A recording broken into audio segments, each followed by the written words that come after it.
Okay, I want to start this off with a little bit of a visualization exercise. Yeah. If you were safe to do so, I want you to close your eyes for just a second. When I say the name Henry VIII, what is the very first image that hits your mind's eye? I am willing to bet good money. I know exactly what it is. You're seeing the Hans Holbein portrait. 100%. It's that massive square slab of a man. He's standing there, legs set wide apart, hands on his hips. Yep. He's wearing that giant padded doublet, the codpieces. Yeah. Well, it's there. He looks immovable.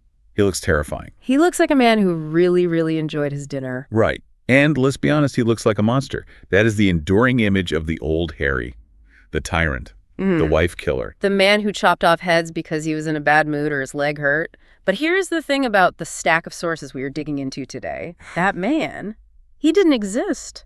Really? At least not for the first half of his life. That was the biggest shocker for me looking at this research. If you hopped in a time machine and went back to 1509, the Henry you would meet is, well, he's unrecognizable. Totally unrecognizable.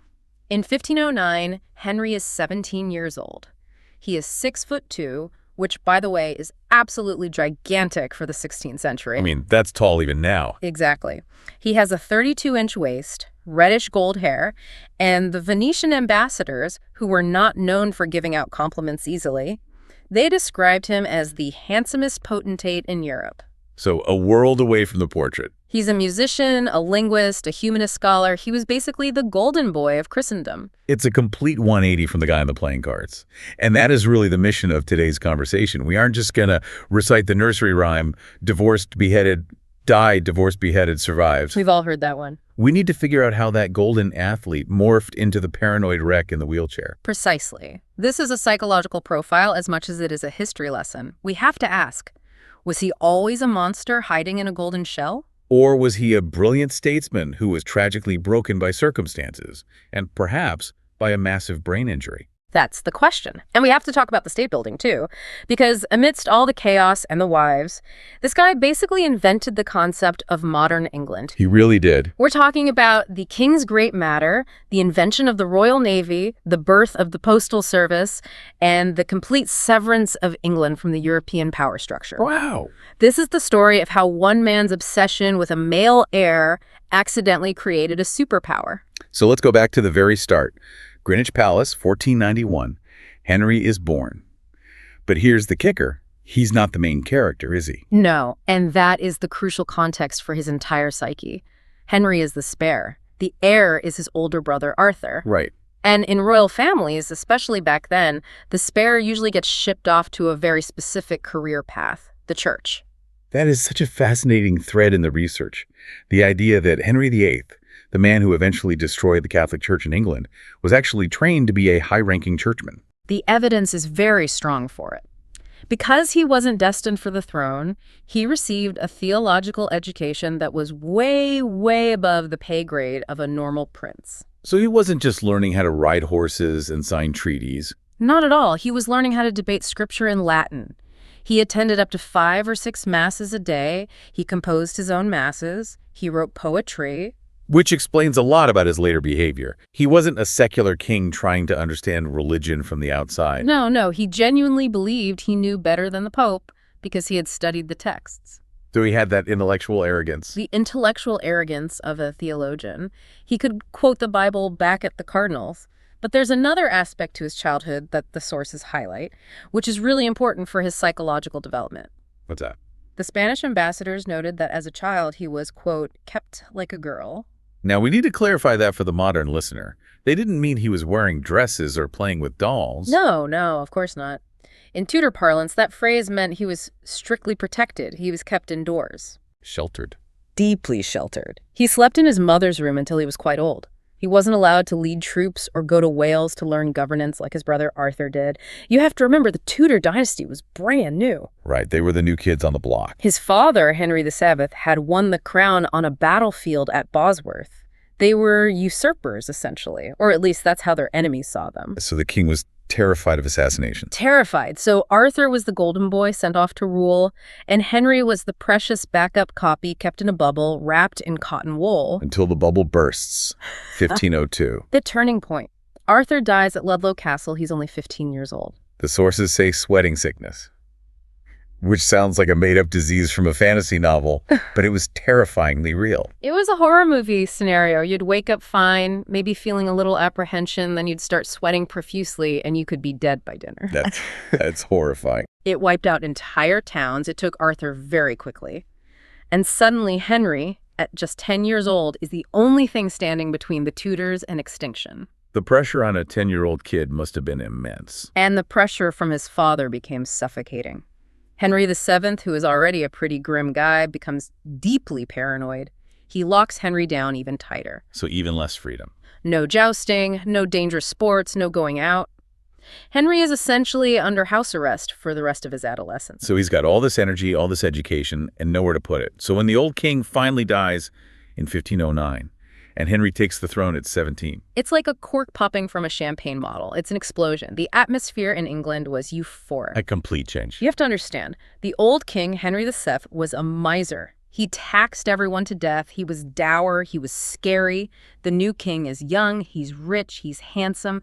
And he wants to party. And he starts with a bang. He marries his brother's widow, Catherine of Aragon.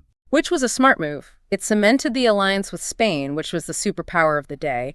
And then, to make sure everyone knew he was different from his dad, What did he do? he executed his father's two main tax collectors, Empson and Dudley. That's a hell of a PR move. Here's my new wife, let's have a joust, and by the way, here are the heads of the guys who audited you. It worked like a charm. He was incredibly popular, and he threw himself into the role of the Renaissance man. We're talking about the athletics again. Oh, yeah. The sources mention he would tire out 8 to 10 horses a day hunting. 8 to 10 horses. That's almost manic energy. He was inexhaustible. He wanted to be the best at everything. Best jouster, best dancer, best composer, best archer. And for the first 20 years, he arguably was. He was living the dream. That's the part that gets glossed over so often. We jump straight to the divorce. Yeah. But he was married to Catherine of Aragon for nearly 20 years. Almost 2 decades, yeah. And looking at the letters in the accounts, it wasn't a sham marriage. They seemed to genuinely like each other. It was a love match, as much as royal marriages could be. Catherine wasn't some dowdy matron who just sat around knitting. She was the daughter of Isabella of Castile, the woman who unified Spain and sponsored Columbus. A serious player. Catherine was a warrior queen in her own right. There's that incredible detail about the Battle of Flodden. I love this story. It's amazing. In 1513, Henry is off in France, playing soldier, trying to capture some towns to look like a hero. Right. The Scots see an opportunity and invade England from the north. Catherine doesn't hide. She rides north in full armor, while pregnant, by the way. While pregnant. Wow. Gives a rousing speech to the troops, and her forces absolutely crushed the Scots. The King of Scotland is killed in the battle. And she sends Henry a gift. She sends him the bloodied coat of the Scottish king. It's a gruesome power move gift. It's basically saying, look what I did while you were away playing in France. So you have this power couple. They are young, rich, successful, but then biology intervenes. It's the tragedy that defines the century. Catherine gets pregnant again and again. A stillborn girl. A son, Henry, who lives only 52 days. Oh, that must have been heartbreaking. Another miscarriage, another short-lived infant. The only child who survives infancy is Princess Mary, born in 1516. And in our modern brain, we look at that and say, great, you have an heir, Princess Mary. Queen Elizabeth II did fine. Victoria did fine. What's the problem? But you have to step into the 1520s mindset. England had never been successfully ruled by a woman. The last time it was tried, back in the 12th century with the Empress Matilda, it led to nearly 20 years of civil war. They called it the anarchy. Exactly. So Henry isn't just being sexist, he's traumatized by history. He's looking at Mary and he doesn't see a queen, he sees a civil war. He sees the Tudors losing the throne. He sees the return of the chaos his father fought to end. He is absolutely convinced that without a male heir, England will burn. And this is where the king's great matter begins. Because around this time, he spots Anne Boleyn. He does, but we have to be careful not to view this as just a standard midlife crisis affair.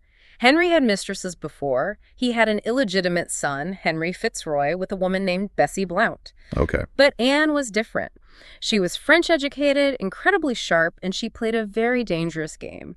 She refused to sleep with him. Queen or nothing. Essentially, she kept him at arm's length for years, but Henry didn't just say, I want a new model. His theological brain kicked in. Back to the education. He needed a reason why God wasn't giving him sons.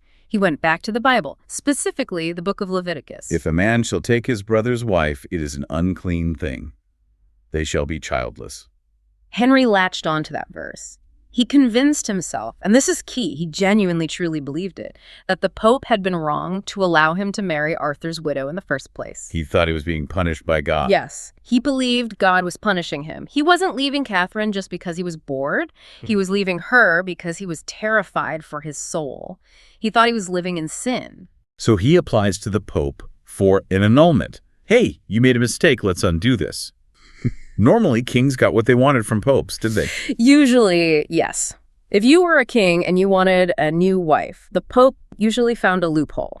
So what went wrong here? The timing is what changes world history. Cardinal Wolsey, Henry's fixer, goes to Rome. But the Pope, Clement VII, is trapped. Trapped how? Physically and politically. In 1527, troops belonging to the Holy Roman Emperor Charles V had sacked Rome. They were occupying the city. So the Pope was a prisoner. Effectively a prisoner in the Castel San Angelo. And here's the kicker, who was Charles V. Don't tell me. He was Catherine of Aragon's nephew. Oh, that is a geopolitical nightmare. It's checkmate. The Pope cannot grant the divorce without offending the guy holding a sword to his throat. But he can't say no to Henry without losing England. So he just stalls. He stalls, he delays, he sends legates, he sets up courts that decide nothing. And Henry is not a man who waits well. He waits for 6 years. Imagine the frustration. He's in his 30s, his prime is slipping away, he has no son, and this foreign bishop in Rome is ghosting him. This is where the monster starts to peek through.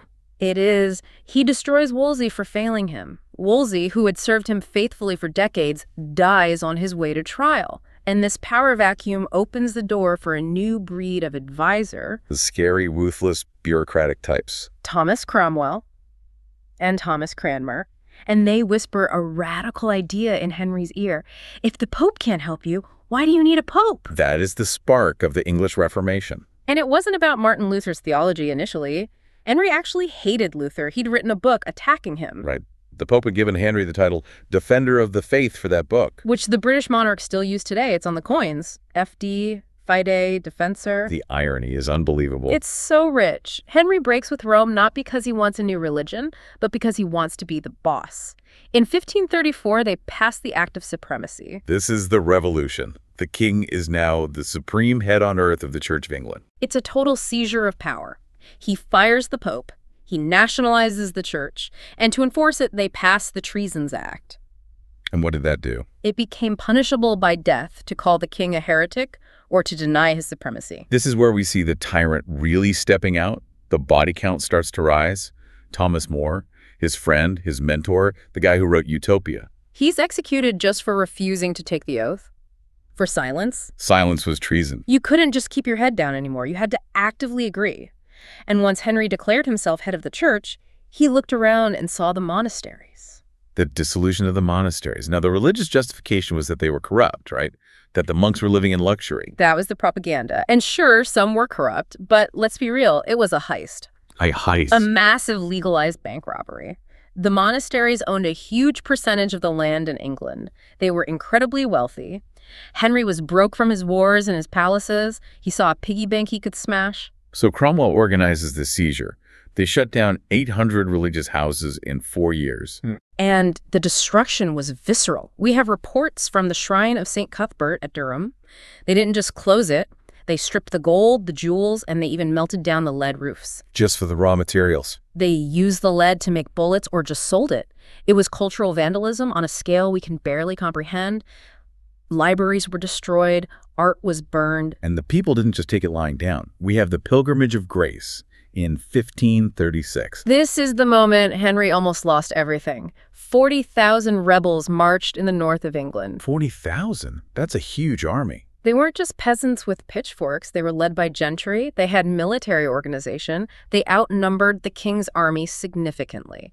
And how did the Golden Prince handle this? Did he negotiate? He played them. He promised pardons. He promised a parliament in the north to hear their grievances. He got them to disperse to go home. And the moment they did, he rounded up the leaders' men like Robert Aske and hung them in chains. It showed a new level of ruthlessness. He would lie, cheat, and kill to maintain this new absolute power. But we have to nuance this, don't we? Because while he's tearing down abbeys and executing rebels, he's building the state. That's the paradox. To break with Rome, Henry had to use Parliament. He couldn't just decree it. He needed the people's permission, or at least the gentry's permission, to make it stick. Which made Parliament stronger. Inadvertently, yes. It created the concept of the king and Parliament. He couldn't make law without them. It was a huge step forward for English governance. And the military buildup? He's often called the father of the Royal Navy. Justifiably. When he came to the throne, there were 5 ships. When he died, there were over 50. But it wasn't just numbers. He built the first naval dock at Portsmouth. He created the Navy Board to administer it. And he invested in new technology. Heavy cannons on ships. The Mary Rose is the famous example. Which sank, tragically. It did in 1545 right in front of him. But the infrastructure he built. That's what allowed his daughter Elizabeth to defeat the Spanish Armada decades later. He built the wall of wood that protected England for centuries. There's also a smaller detail I found fascinating in the notes. The postal service. The King's Post.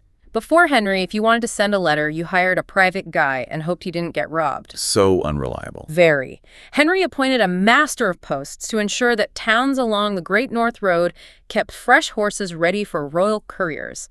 It was originally just for the king's business, but it laid the physical infrastructure for the royal mail. He was modernizing the machinery of government, creating a centralized state. So he's revolutionized the church, he's building a navy, he's reshaped the government. Right. But the personal life, that is spiraling out of control. Let's talk about the wives again. 1533, he finally marries Anne Boleyn. And for a moment, she is everything he wanted. Intelligent, reformist, sharp. But the biological tragedy repeats. She gives birth to Elizabeth. A girl. Again. Henry is devastated. He refuses to attend the christening. And then the relationship sours. Anne was fiery. She argued with him. That was fine for a mistress, but not a wife. That was exciting for a mistress. But for a wife in the 16th century, it was dangerous. Henry started to feel disrespected. And then January 1536, she miscarries a son. That was the end. That was the final nail in the coffin. Henry decides the marriage is invalid. He decides he was seduced by witchcraft.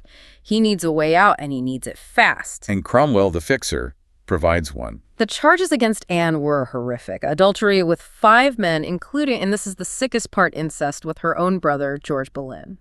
Do historians give any credit to these accusations? Almost none. It was a judicial murder. Cromwell needed to get rid of her to save his own skin and pugs the king. And she was beheaded. In May 1536, there is a chilling detail in the sources. While she was waiting for the executioner to arrive from France, Henry was playing tennis. That is cold. It shows a frightening ability to compartmentalize. Problem solved. What's the score? And the very next day, literally 24 hours later, he gets engaged to Jane Seymour. Jane is often called the true wife. Is that just because she gave him a son? Pretty much. She was the anti-Anne. Quiet, submissive, her motto was bound to obey. She didn't argue. And in 1537, she delivers Prince Edward. Finally. The boy. The celebrations were massive, bonfires, free wine flowing in the streets. But Jane contracts childbed fever, an infection, and dies 12 days later. Henry actually mourned her. He did. He wore black for months. She is the only wife he is buried beside. But there's a cynical view, too. Which is? She died before she could disappoint him. She remained the perfect mother of the heir, frozen in time. She never got old. She never argued. She never got political. Now I want to pause on the year 1536. We've mentioned the execution of Anne, the Pilgrimage of Grace. But there's a medical event in early 1536 that might explain the massive shift in his personality. The jousting accident. This is crucial. Henry was 44. He was fully armored, riding a heavy war horse. During a joust at Greenwich, he fell. And the horse, which would have weighed over 1,000 pounds, fell on top of him. Ouch. He was unconscious for 2 hours. 2 hours? That's not just a concussion. That's a massive brain injury. Modern neurologists speculate it was a severe traumatic brain injury, a TBI. If you look at the symptoms that appear after 1536, the explosive temper, the memory lapses, the paranoia, the impulse control issues, it fits the profile of frontal lobe damage perfectly. So the tyrant might actually be a symptom. It's very possible. And physically, that's the end of the athlete. He had a leg wound from the fall that never healed. It became ulcerated. I've read about this. The sources describe the smell as being so bad that you could smell the king 3 rooms away. That is a horrific image. It likely led to chronic sepsis and constant pain. And because he couldn't exercise but kept eating like an athlete, we're talking 5,000 calories of roasted meats, pies, and wine a day, he ballooned. The measurements are staggering. He went from a 32-inch waist to a 54-inch waist. They had to invent a mechanical hoist just to get him onto his horse, and eventually just to get him out of bed. He was trapped in his own body. So we have a sick, grieving, brain-injured, paranoid king in constant agony. Enter Thomas Cromwell again with a plan. Anne of Cleves. The Flanders mare. Though, fun fact, Henry never actually called her that. That was a nickname invented much later. But he definitely didn't like her. Oh, not at all. This was a political match, right? To ally with German Protestants. But Henry met her and found her physically repulsive. He told Cromwell, "I like her not." And he couldn't consummate the marriage. He couldn't. He felt tricked by the portrait he had seen. But Anne of Cleves was smart. The smartest of them all. When she realized Henry wanted out, she didn't fight. She didn't argue like Anne Boleyn. She said, "Sure, I'll be your sister." She gave back the ring. And she survived. She survived and thrived. He gave her Hever Castle, Anne Boleyn's old home, ironically, and a massive income. She lived out her life in wealth, outliving Henry and all the other wives. He was the one who got away. She really was. Cromwell, however, wasn't so lucky. Henry blamed him for the bad setup. He blamed him for the marriage and for the religious tensions. Cromwell, the architect of the Reformation, the man who made Henry rich, was executed in 1540. And Henry regretted it. He later did, calling Cromwell his most faithful servant, but the rage had won in the moment. Which brings us to wife number 5, Catherine Howard. This is just tragic. It is the most pathetic episode of the reign. Henry is nearly 50, obese, rotting leg. She is a teenager, maybe 17 or 19. He calls her his rose without a thorn. He was trying to recapture his youth, wasn't he? Desperately. He showered her with jewels. He wanted to believe he was still the Golden Prince, but she was a teenager, and she had a past and a present. She had an affair. She started an affair with a courtier, Thomas Culpeper. When Henry found out, the reaction wasn't just anger. The sources say he wept. He cried in front of his council. He was devastated. He really believed she loved him. But once the tears stopped, the tyrant returned. She was beheaded in 1542. She had to be carried to the block because she was in such a state of terror. It's just a slaughter at this point. The court must have been a terrifying place to live. It was a snake pit. If you were too Catholic, you were hanged. If you were too Protestant, you were burned. You had to walk a razor's edge of Henry's whim. But then we enter the final act, 1543. Catherine Parr. I feel like she doesn't get enough credit. She's often just remembered as the nurse. That is a huge disservice to her. Catherine Parr was an intellectual powerhouse.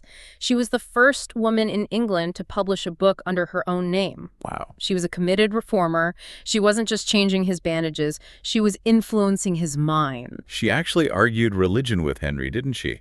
Which seems like a death wish. It almost was. A conservative faction led by Bishop Gardiner tried to take her down. They hated that she was a Protestant.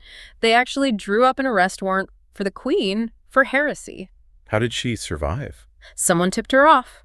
She went to Henry and threw herself at his mercy. She told him, "I only argued with you to distract you from your pain and so I could learn from your great wisdom." Flattery. It worked. Henry canceled the warrant. When the guards came to arrest her the next day, Henry beat them up and sent them away. Incredible. But her greatest legacy wasn't just surviving, it was what she did for the family. She brought them back together. She reconciled Henry with his daughters, Mary and Elizabeth. She got him to pass the Third Succession Act, which put them back in line for the throne after Edward. So, without Catherine Parr, Elizabeth I might never have become queen. It's very possible she saved the dynasty, in a way. So let's go to the end, January 1547. The end is grim. Henry is dying at Whitehall Palace. He's bedridden. The doctors are afraid to tell him he's dying because of the Treasons Act, predicting that the king's death was treason. That's a catch-22. You're dying, but if I tell you, I die. Finally, Archbishop Cranmer is called. Henry is unable to speak. He just squeezes Cranmer's hand and dies on January 28, 1547. And he leaves the throne to Edward, the son he destroyed everything to get. And here is the ultimate irony of Henry VIII, the great cosmic joke. Go on. He tore the church apart, executed his friends, beheaded 2 wives, and terrorized a nation, all to secure a male dynasty. And what happened? Edward didn't last long. He was a sickly child. He ruled for only 6 years and died at 15. So the male line failed immediately. It evaporated. And the throne passed to Mary. The daughter Henry declared illegitimate the Catholic he tried to crush. Who then tried to reverse everything. She tried to burn the Reformation down, and then after her, Elizabeth.